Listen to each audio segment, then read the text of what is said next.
नमस्कार। Regional science centre Bhopal एक बार फिर से आपका स्वागत करता है। जैसे कि आप जानते हैं कि चंद्रयान 3 14 जुलाई 2023 को यानी कि आज से कुछ ही दिन पहले लॉन्च हो चुका है। ये हमारे सबसे पावरफुल रॉकेट GSLV मार्क 3 को, जिसे हमें LMV M4 मिशन का नाम दिया है, उसने सफलतापूर्वक हमारी अर्थ के ऑर्बिट में चंद्रयान 3 को प्लेस कर दिया है। उसके बाद से चंद्रयान 3 हमारी पृथ्वी के चक्कर लगा रहा है और कमाल की बात है, वो धीरे धीरे हम उसकी स्पीड बढ़ाती उसकी ऑर्बिट को रेज करते जा रहे हैं, हम यानी कि हमारे इसरो के साइंटिस्ट। और 30 जुलाई के आसपास वो दिन होगा कि जब इसरो इसकी आगे की यात्रा के लिए पृथ्वी की कक्षाओं से छोड़ते हुए चंद्रमा की तरफ चंद्रयान 3 को भेज देगा। फिर इसी सीरीज में 23 अगस्त 2023 यानी कि दिन बुधवार शाम का सब वक्त होगा जब चंद्रयान 3 का जो रोवर है, जो आप मेरे हाथ में एक रिप्रेजेंटेटिव मॉडल देख रहे हैं, वो उसकी साउथ पोल के उस पर्टिकुलर लोकेशन पे उतरेगा जो पहले से इसरो ने प्री डिसाइडेड कर रखी है। 69 डिग्री साउथ, 32 डिग्री ईस्ट होने वाली है वो लोकेशन। और सॉफ्ट लैंडिंग करने के बाद भारत भी उन राष्ट्रों की श्रेणी में शामिल हो जाएगा जिसके पास ये टेक्नोलॉजी है। और ये टेक्नोलॉजी इतनी पेचीदा होती है कि अभी तक सक्सेसफुली 3 ही राष्ट्र चंद्रमा की सतह पर सॉफ्ट लैंडिंग करा सके हैं। पहला है अमेरिका, दूसरा रसिया, तीसरा चाइना और अब हमारा भारत। यानी कि पूरी दुनिया में, अंतरिक्ष की दुनिया में कंधे से कंधे मिला के अंतरिक्ष की दुनिया में चलने वाला एक राष्ट्र भारत भी इसमें अपनी छाप छोड़ने वाला है। और हम ल्यूनर एक्सप्लोरेशन हिस्ट्री में एक नया स्वर्णिम अध्याय जोड़ने जा रहे हैं। हमारे एस्ट्रोनॉमर्स, हमारे साइंटिस्ट, हम सब मिलके उस सेलिब्रेशन का एक हिस्सा हैं। और आज हमारे साथ इस खास मौके पर Indian institute of education and research यानी कि आईसर भोपाल के डॉक्टर मयूरेश सुरनेश जी हमारे साथ हैं। हम उनसे भी जानना चाहेंगे कि वो एक एस्ट्रोनॉमर हैं, उनका काम है एक्सप्लोर करना है हमारे इस ब्रह्मांड की गहराइयों से जुड़े हुए कई तथ्यों का, पर वो अपनी नज़र में चंद्रयान 3 अभियान को कैसा देखते हैं और वो क्या मानते हैं कि इस तरीके के इनिशिएटिव को, अभियान को साइंस सेंटर के माध्यम से हम हमारे मध्य प्रदेश के बच्चों में, आम जनता में कैसे इंटरेस्ट पैदा कर सकते हैं। धन्यवाद।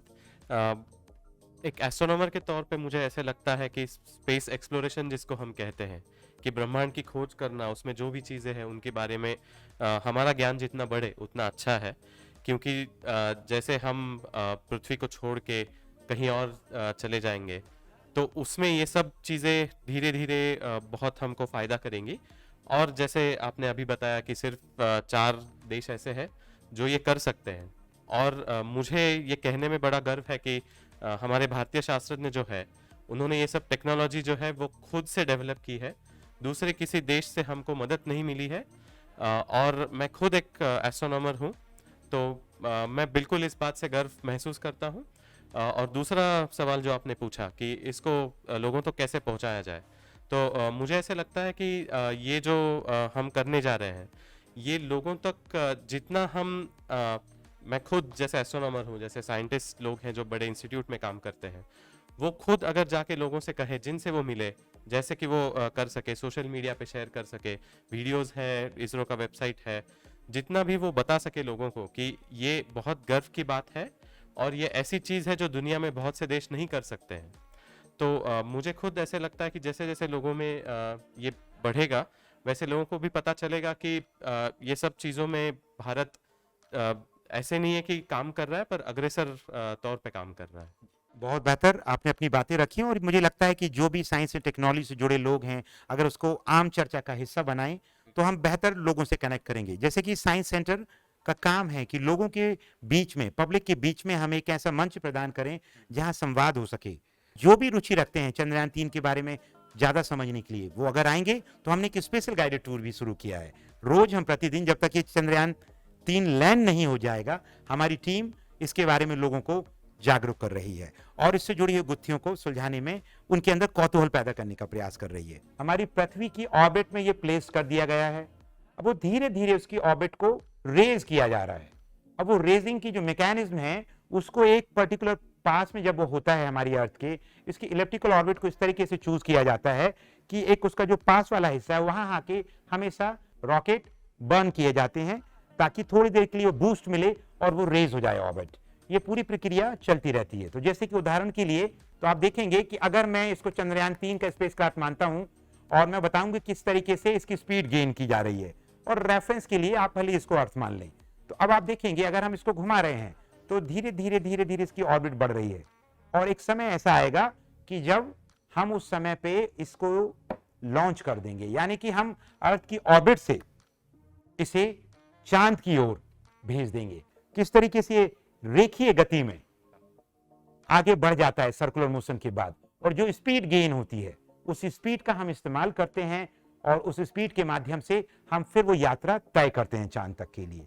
इस पूरी प्रक्रिया में चांद का भी सही जगह पे होना जरूरी है। तो ये पूरी कैलकुलेशन इस तरीके से होती है कि अगर वो दिन भारत के इसरो की टीम के हिसाब से, जैसा अभी जानकारी है कि लगभग 30 जुलाई के आसपास है कि जब इसको पृथ्वी की कक्षा से चांद की तरफ छोड़ दिया जाएगा, तब तक ये इतनी ज्यादा स्पीड गेन कर चुका होगा। आज हम जब बात कर रहे हैं 19 जुलाई को, तो लगभग ये 41,306 किलोमीटर बाय 226 किलोमीटर, यानी एक तरफ बीच में अगर आप मानते हैं पृथ्वी है तो ये तरफ की दूरी है 41,000 किलोमीटर के आसपास और ये 226। तो इस तरीके से घूम रहा है।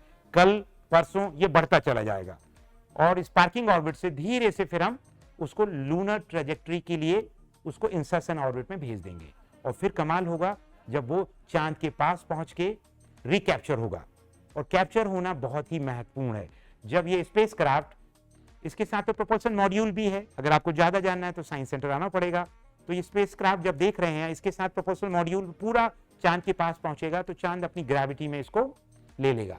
उसके बाद से फिर यात्रा शुरू होगी कि धीरे धीरे करके वो ऑर्बिट कम करता जाएगा। जैसे अभी हम ऑर्बिट बढ़ा रहे हैं, फिर वो बड़ी ऑर्बिट से छोटी स्टेबल ऑर्बिट में आएगा।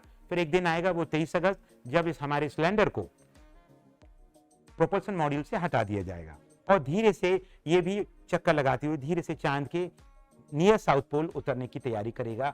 जैसे मैंने पहले भी बोला कि इसमें किसी की मदद लिए बिना जो हम कर रहे हैं, और दूसरी चीज जो है बाकी लोगों से बहुत कम पैसा जुटा के हम ये करते हैं, पर उसकी क्वालिटी में कभी भी अंतर आने नहीं देते हैं। जो रिसर्च हम कर रहे हैं वो रिसर्च में भी हम ऐसे ही आगे बढ़ते रहे और ऐसी चीजें इंडिया में हम करके दिखाए जो विश्व में बाकी जगह पे नहीं होती है, क्योंकि इंडिया जैसे इनोवेशन के लिए बहुत ज़्यादा प्रसिद्ध है।